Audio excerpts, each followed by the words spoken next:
بسم اللہ الرحمن الرحیم۔ السلام علیکم ورحمۃ اللہ وبرکاتہ۔ آج ہم رسول اللہ صلی اللہ علیہ وسلم کا وصیت کرنے کی ترغیب کے بارے میں فرمان بیان کریں گے انشاءاللہ۔ اس سے پہلے آپ سب سے گزارش ہے کہ اس ویڈیو کو آگے ضرور شیئر کریں۔ جزاک اللہ۔ عبداللہ بن عمر رضی اللہ تعالیٰ عنہ کہتے ہیں کہ رسول اللہ صلی اللہ علیہ وسلم نے فرمایا، جس مسلمان کے پاس وصیت کرنے کے قابل کوئی چیز ہو، اسے یہ حق نہیں ہے کہ وہ 2 راتیں بھی اس حال میں گزارے کہ اس کی وصیت اس کے پاس لکھی ہوئی نہ ہو۔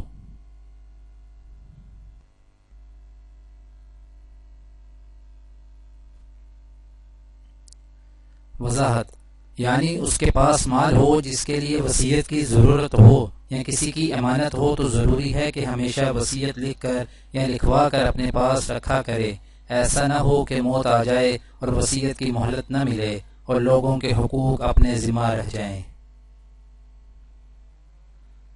دعا ہے کہ اللہ تعالیٰ دنیا اور آخرت کی تمام بھلائیاں نصیب فرمائے، عمل کی توفیق دے۔ سبحان ربک رب العزت عما یصفون وسلام علی المرسلین والحمد للہ رب العالمین۔ آمین۔